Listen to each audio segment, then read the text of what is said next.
नमस्कार दोस्तों। आज हमारे समाज में बालों की बहुत बड़ी समस्या हो गई है। बाल बिना उम्र के टूट रहे हैं, पक रहे हैं, यहाँ तक कि 8 साल 10 साल के बच्चों का भी बाल पक रहे हैं। इसका क्या मूल कारण है? लोग दवाएं दे रहे हैं, लोग बता रहे हैं शैम्पू लगाइए, क्रीम लगाइए या बाल कलर लगाइए, ऊपर से करने से कुछ नहीं होगा। आज आपको एक ऐसा अस्थायी नुस्खा बताएंगे, इसको जड़ से सही करना पड़ेगा। इसके लिए सबसे पहले आपको ये समझने की ज़रूरत है कि हमारे बाल टूटने का कारण क्या है, पकने का कारण क्या है। पहले कारण अगर आप जान जाएंगे तो निवारण करने में आसानी होगी। तो सबसे पहले कारण पे हम देखते हैं आज की हमारी लाइफ स्टाइल। जो सबसे बड़ा कारण निकल गया है हमारी लाइफ स्टाइल। हमारी लाइफ स्टाइल क्या है? सबसे पहले ना तो सोने का समय है, ना तो जागने का समय है, ना तो खाने का समय है, कोई समय नहीं। और लोग ज़्यादा से ज़्यादा बाहर की चीज़ें खा रहे हैं। अगर आप बाहर की चीज़ें जितने ज़्यादा खाएंगे उतने आपको नुकसान करेगा। नुकसान क्या करेगा? आपका वात बिगड़ेगा। 3 चीज़ें हमारे 3 दोष शरीर में पाए जाते हैं, वात, पित्त और कफ। अगर वात रोग बिगड़ता है तो वात रोग के बिगड़ने से ही हमारे बाल पकते हैं, जॉइंट पेन होता है, गठिया बाई बतास होते हैं और blood sugar, blood pressure, heart attack, तमाम बीमारियां वात रोग बिगड़ने से होता है। और वात रोग बिगड़ने से हमारे असमय बाल पकते हैं, हमारे बाल झड़ते हैं। तो हमें वात रोग पे काम करना होगा। तो वात रोग सबसे बड़ा कारण है, वात रोग को ध्यान देना है। दूसरा है न्यूट्रिएंट्स और वात रोग अगर आप कंट्रोल कर ले गए तो आपको बाल वाली कोई समस्या ही नहीं होगी। बुढ़ापे तक आपका बाल नहीं झड़ेगा, बुढ़ापे तक आपका बाल नहीं पकेगा। तो वात के कारण ही बाल पकते हैं। और दूसरा जो कारण होता है न्यूट्रिएंट्स, हमें बराबर मात्रा में न्यूट्रिएंट्स नहीं मिल पाते, प्रोटीन तत्व नहीं मिलता। हमारे शरीर किससे बना है? पोषक तत्व से बना है। मल्टीविटामिन, विटामिन, तमाम तरह के पोषक, कैल्शियम, आयरन, पोटेशियम, विटामिन के, lycopene, vitamin A, vitamin D, इन्हीं तमाम चीज़ों से, तत्वों से हमारा शरीर बना है।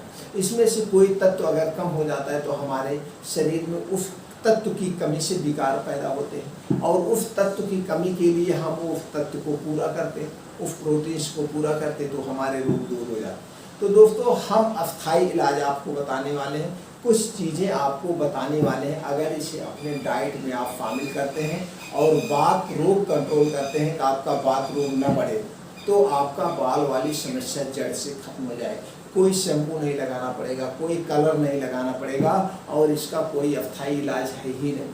अस्थायी इलाज है तो अपने न्यूट्रिएंट्स को आप काम कर लगाइए, अपने न्यूट्रिएंट्स की पूर्ति करिए, विटामिन की पूर्ति करिए और दोस्तों वात रोग ना होने पाए, वात रोग पे काम करिए। तो चलिए पहले जानते हैं कौन से तत्व हैं, कौन सी चीज़ें हम आपको खाने वाली बताने वाले हैं जिससे आपके शरीर के अंदर के सारे तत्वों की पूर्ति हो जाएगी, सारे प्रोटीन्स की पूर्ति हो जाएगी। तो सबसे पहले दोस्तों यहाँ पे जान लेते हैं फ्लैक्स सीड्स। आपको अलसी का बीज लेना है, फ्लैक्स सीड्स आप इसे लीजिए। तो आपको इसमें क्या क्या पाया जाता है ये जान लेते हैं। Calories, protein, omega 3 fatty acid, carbohydrate. और उसके बाद है सनफ्लावर सीड्स। सनफ्लावर सीड्स में दोस्तों आपको सूरजमुखी का बीज, vitamin E, selenium, carbohydrate, fibre and proteins. Soybean का दाना में भरपूर मात्रा में प्रोटीन्स पाया जाता है, कार्बोहाइड्रेट पाया जाता है, fibre, vitamin A and mineral. उसके बाद पंपकिन सीड्स दोस्तों, कद्दू का बीज आपको लेना है, sodium, iron, magnesium, fibre and protein. उसके बाद लेना है खरबूजे का बीज। खरबूजे का बीज दोस्तों मास्कमेलनो seeds, proteins, iron, vitamin A, magnesium and carbohydrate. उसके बाद दोस्तों आलमंड्स। आलमंड्स में क्या क्या पाया जाता है? Carbohydrate, protein, zinc, vitamin A and B. Walnut आपको लेना है, अखरोट, omega 3 fatty acid, protein, carbohydrate, vitamin A. उसके बाद मूंग आपको लेना है, calories, proteins, folate, iron, fibre and vitamin. चना लेना है, पोटेशियम, प्रोटीन, कार्बोहाइड्रेट, फाइबर। उसके बाद पोपी सीड, खसखस लेना है, पोटेशियम, सोडियम, विटामिन ए। अब आपने देखा इतनी सारी चीज़ें आपको लेना है, इसमें सभी तरह के प्रोटीन, सभी तरह के विटामिन पाए जाते हैं। अब इसे आपको खाना है, कितनी मात्रा में खाना और कब खाना सबसे ज़्यादा जरूरी ये होता है। अगर इन चीज़ों को आप ले रहे हैं तो आपको पूरी भरपूर मात्रा में प्रोटीन से विटामिन मिल जाते हैं, और जब आपको प्रोटीन से विटामिन भरपूर मात्रा में मिल जाएंगे तो उसकी पूर्ति हो जाएगी, वो जड़ से मजबूत होगा। अब इसे कितना लेना है, कब लेना है, कितनी मात्रा में दोस्तों? इसे लेना है फ्लैक्स सीड्स अल्फी का बीज 10 ग्राम लेना है, सनफ्लावर 10 ग्राम लेना है, सोयाबीन आपको 10 ग्राम लेना है, कद्दू का बीज आपको 10 ग्राम लेना है, खरबूजे का बीज आपको 10 ग्राम लेना है, आलमंड लेना है 6 से 8 पीस, आप 6 से 8 दाना लेना है। एक चीज़ बादाम में याद रखिएगा दोस्तों, जब भी बादाम लीजिएगा खट्टी बादाम मत लीजिए, खट्टी बादाम में पॉइजन पाया जाता है। बादाम को चीर कर लेना है।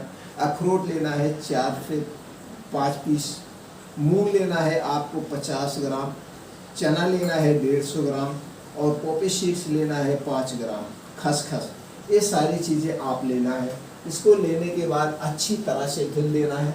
अखरोट छोड़ करके, अखरोट को नहीं भिगोना है, बाकी चीज़ें अच्छे से धुलने के बाद इसे दोस्तों आपको कांच के बर्तन में या मिट्टी के बर्तन में रात भर के लिए भिगो दीजिए। अब सुबह उठिए, जैसे हमने बताया था आपको बात रोग कंट्रोल करना। अगर आपका बात रोग कंट्रोल हो गया तो बात रोग कैसे कंट्रोल होगा? सुबह उठने के बाद। सुबह बात रोग 2 कारण से सबसे ज़्यादा फैलता है। एक है आपकी डेली दिनचर्या, लाइफ स्टाइल, इस पर डिपेंड करता है, और आपके खान पान पर। आप खान पान क्या करें? आपको इसमें बाहर की चीज़ें नहीं खाना है, रिफाइंड नहीं खाना है, और सुबह आपको हेल्थी डाइट लेना है। अपने डाइट में आप हरी पत्तेदार सब्जियां खाइए, साग खाइए, सीजन वाइज खाइए, और हो सके तो सीजन वाइज आप फल खाइए। गांव से है, सिटी से है, सीजन वाइज आपको फल सस्ता मिलता है। जैसे इस महीने में मैंगो आ रहा है तो मैंगो खाइए, इस महीने में अमरूद आ रहा है अमरूद खाइए, पपीते के महीने में पपीता भरपूर मात्रा में खाइए। जिस सीजन का फल है उसी सीजन में खूब भरपूर मात्रा में फल खाइए, उसमें बहुत सारे पोषक तत्व पाए जाते हैं जो आपके स्वास्थ्य के लिए ठीक है। अब उसके बाद इससे आपका बात रोग कंट्रोल होगा। दूसरी चीज़, आपको रिफाइन नहीं खाना है। रिफाइन में दोस्तों बहुत ज़्यादा नुकसान करता है। अगर हम उस पर चर्चा करेंगे वीडियो लंबी हो जाएगी, इतना जान लीजिए रिफाइन नहीं खाना है, बाहर की कोई चीज़ें नहीं खाना है, तली भुनी चीज़ें आपको नहीं खाना है। अब लाइफ स्टाइल में भी चेंजिंग करने, आपको टेंशन फ्री रहना है, टेंशन नहीं लेना है। चिंता अगर आप करेंगे तो चिंता चीता के समान है, तो भी आपके बाल टूटते हैं। तो इसलिए आपको चिंता बिल्कुल नहीं करना है, चिंता फ्री रहना है, और खाने की चीज़ें में ज़्यादा से ज़्यादा न्यूट्रिएंट्स का प्रयोग करना है। अब हो गया बात रोग पे। अब आपके सुबह से ही शुरू हो जाता है। आप जब सुबह खाली पेट उठिए, तुरंत बिस्तर से उठने के बाद मुंह से थूकना भी नहीं है। बासी मुंह आपके 2 से 3 गिलास गुनगुना पानी पीना है, 2 से 3 गिलास। अब जब गुनगुना पानी पीते हैं और ये आपके मुंह से जो लार पेट में जाती है, यही आपके खाने को पचाती है। इसलिए आपको बासी मुंह पानी पीना है। पानी पीने के बाद अपनी डेली दिनचर्या कीजिए, योगा कीजिए, एक्सरसाइज कीजिए। आपको शरीर को एक्टिव रखना है। जितना आपकी शरीर एक्टिव रहेगी कोई बीमारी नहीं है। तो योगा एक्सरसाइज आपको करना है। उसके बाद जब योगा एक्सरसाइज हो जाए तो आपको क्या करना है, यही जो आपने रात में भिगोया है, इसके बाद सुबह आपको यही खाना है। अब ये चीज़ें आपको सुबह बासी मुँह खाना है। इतना याद रखिएगा, जब इसे खाइएगा तो पानी 1 घंटे पहले आपको नहीं पीना है, और इसे खाने के 2 घंटे बाद तक भी पानी नहीं पीना है। पानी से दूरी। इसे जब भी खाइएगा खूब चबा चबा के खाइए, ऐसे आराम से खाइए तो मुंह में पानी बन जाए। तो जब ये सारी चीज़ें भिगो के सुबह खाएंगे, पूरे दिन की जितनी पोषक तत्व आपके शरीर को चाहिए वो सारे पोषक तत्व आपको मिल जाएंगे। तो ये तो बाल के लिए फ़ायदा है। इसके साथ साथ बहुत सारी गंभीर बीमारियों को दूर करेगा। बहुत सारी गंभीर, आपकी इम्यूनिटी बूस्टर स्ट्रांग हो जाएगा, आपकी बॉडी के सेल्फ मजबूत हो जाएंगे, सारे हार्मोन्स एक्टिव हो जाएंगे। लेकिन इसके साथ साथ कुछ एक्सरसाइजें करना होगा। अब ये खाना है। अब ये खाने के बाद जैसे हमने बता दिया बात रोग में क्या क्या परहेज करना, तो आपका बात रोग ना होने पाए। बात रोग अगर आपका नहीं होगा तो बाल आपके टूटेंगे, पकेंगे नहीं। अब की प्रक्रिया हो गई, ये तो सुबह की प्रक्रिया है। अब आपको दोपहर में चीज़ें और खाना है, प्रोटीन्स, आयरन लेना है। अब वो क्या खाना है, आपको लेना है गाजर। गाजर कितना लेना है आपको, 150 ग्राम। टोमेटो लेना है 50 ग्राम।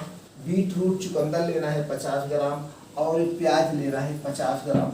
अब इसी में 4 से 5 लहसुन की कलियाँ डाल लीजिए। 4 से 5 लहसुन की कलियाँ ये डाल करके आपको क्या करना है, इसे आपको सलाद बनाना है। सलाद के तौर पे दोपहर में 2 बजे आपको खाना है। कब खाना है? दोपहर में 2 बजे इसे आप खा लेंगे तो आपका सुबह मिल गया प्रोटीन न्यूट्रिएंट्स और फिर दोपहर में प्रोटीन न्यूट्रिएंट्स मिल गए। क्योंकि आज की लाइफ स्टाइल में लोग दाल चावल रोटी सब्जी खा रहे हैं, बाकी चीज़ें जाके बाहर का खा रहे हैं, उनको न्यूट्रिएंट्स नहीं मिल पा रहा। सबसे बड़ा कारण यही है, शरीर को पोषक तत्व नहीं मिल पा रहा है, जिसकी वजह से बाल टूट रहे हैं। और ऊपर फिर लोग डाई लगाते हैं या कई फूल टैबलेट खाते हैं, हमारा बाल टूट जाए, रुक जाए, उससे रुकता नहीं। आप अस्थायी इलाज करिए, जड़ से इलाज करिए, समय लगेगा लेकिन फिर अस्थायी आपका इलाज हो जाएगा। तो ये सारी चीज़ें आपको दोपहर में खाना है। और फिर 5 से 6 बजे आपको क्या लेना है? त्रिफला चूर्ण। त्रिफला चूर्ण एक ऐसा आयुर्वेद का रसायन है जो अमृत है, हमारे जीवन के लिए अमृत है। आपको त्रिफला चूर्ण दोस्तों लेना है शाम को 6 बजे। शाम को 6 बजे 5 ग्राम त्रिफला चूर्ण और 10 ग्राम शहद के साथ इसे मिला करके आप ऐसे चाट लेना है, ऐसे खा लेना है। पानी दूध कुछ नहीं लेना है। अब इसके खाने के 1 घंटे पहले और 1 घंटे बाद तक कुछ आपको नहीं खाना। अब रात की एक प्रक्रिया और करना है। अब रात को जब सोने जाइए, शाम का हल्का खाना खाइए, नाम मात्र खाना खाइए। ऐसा खाना खाइए जैसे आपको भूख अभी लगी भी है। तो नाम मात्र जब खाना खाएंगे तो खाना आपका ठीक से डाइजेस्ट हो जाएगा, आपको अच्छी सी नींद आएगी।